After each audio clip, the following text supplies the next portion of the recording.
क्या आप odd rule follow करते हैं ये चूज करते हुए कि कितनी रोटी खानी है या फिर कितने चावल लेने हैं? अगले 2 मिनट में आप ये ऑड रूल सीख जाएंगे और कभी भी ओवर ईटिंग नहीं करेंगे और फिट एंड हेल्दी रहेंगे of course. Before I start, tell me one thing, क्या कभी आपकी टंग और ब्रेन की लड़ाई हुई है? मुझे लगता है हर रोज होती है। आपके केस में कौन जीतता है, आपकी जीभ या आपका दिमाग? Right in the comment box. Let me simplify. Imagine करें कोई स्वादिष्ट भोजन आपके सामने पड़ा है और आप उसे बड़े चाव से खा रहे हैं, खाते जा रहे हैं, पेट भर चुका है ऑलमोस्ट। अब जीभ है कि मानती ही नहीं, थोड़ा और करते ही रहती है, लेकिन दिमाग सिग्नल देना शुरू कर देता है, बस कर, अब ओवर ईटिंग हो रही है। होता है क्या ये सब आपके साथ? If yes, I have a solution for this. Try करके देखें, बहुत इफेक्टिव है odd rule. Let me explain. अक्सर लोग मुझसे पूछते हैं कि हमें एक्चुअली कितनी रोटी खानी चाहिए या फिर कितने दाल चावल लेने चाहिए।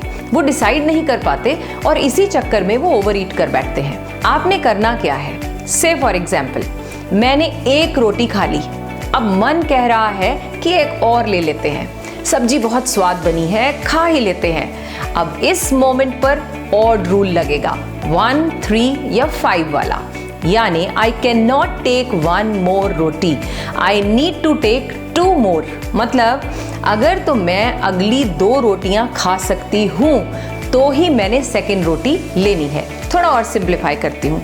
से फॉर एग्जाम्पल, मैंने 1 रोटी खा ली, दूसरी खाने का मन है, लेकिन तीसरी वाली उसके साथ जुड़ी हुई है।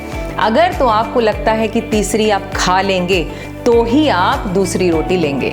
तो अगर आप तीसरी रोटी के लिए तैयार नहीं हैं तो सेकंड भी आप नहीं लेंगे। Let's talk about rice. Normal serving की बात करते हैं चावलों की। 1 छोटी कटोरी चावल। साउथ इंडिया में अगर आपने कभी देखा हो तो वो एक बहुत ही छोटी कटोरी चावल लेते हैं, उसे अच्छे से फिल करके प्लेट में उल्टा करके सर्व करते हैं। That's the ideal serving. Rice पे भी सेम रूल लगेगा। से फॉर एग्जाम्पल, मैंने पहली सर्विंग ले ली है, लेकिन मन कहता है कि राजमा अच्छे बने हैं, कढ़ी अच्छी बनी है, तो मुझे अगली सर्विंग भी लेनी है। तो फिर ऑड रूल कहता है, क्या तीसरी सर्विंग में ले सकती हूँ? अगर नहीं तो मैंने सेकंड सर्विंग को भी रिजेक्ट करना है। अब कुछ लोगों का यहाँ प्रश्न होगा कि बच्चों का एपेटाइट तो ज़्यादा होता है या कुछ लोग ज़्यादा रोटियां खाते हैं। Perfectly fine. अगर आप 3 रोटी खा चुके हैं और मन है कि कहता है 1 और ले लो, लेकिन आपको ध्यान क्या रखना है, क्या उससे अगली यानी 5th रोटी आप खा सकते हैं? अगर खा सकते हैं तो 4th लीजिएगा, otherwise you need to reject 4th one also.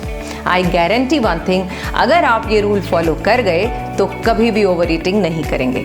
अब ओवर ईटिंग पर हम इतना क्यों इंसिस्ट कर रहे हैं? क्योंकि ये आपको बना सकती है बीमारियों का शिकार। सबसे पहली ओबेसिटी, जो कि आगे जाकर हार्ट डिजीज में कन्वर्ट हो जाएगी। ओवर ईटिंग आपके डाइजेस्टिव सिस्टम के फंक्शन को बहुत स्लो कर देता है और फिर इंडाइजेशन की प्रॉब्लम शुरू हो जाएगी। स्लीप से रिलेटेड प्रॉब्लम्स भी देखी गई हैं जो लोग ओवर ईटिंग करते हैं। शुगर लेवल तो ये आपका बढ़ाएगा ही बढ़ाएगा। ओवर ईटिंग से एक स्ट्रेस हार्मोन भी रिलीज होता है जो आपके हार्ट रेट और आपके ब्लड प्रेशर को भी बढ़ाता है। टाइप 2 डायबिटीज, जी हाँ, टाइप 2 डायबिटीज भी होता है ओवर ईटिंग करने से। आपके ब्रेन फंक्शंस पर भी एडवर्स इफेक्ट होता है जो कि आगे जाकर मेमोरी लॉस में कन्वर्ट हो जाता है। तो देखा आपने कि अधिक खाना खाने से आपके शरीर को कितना नुकसान पहुंच सकता है।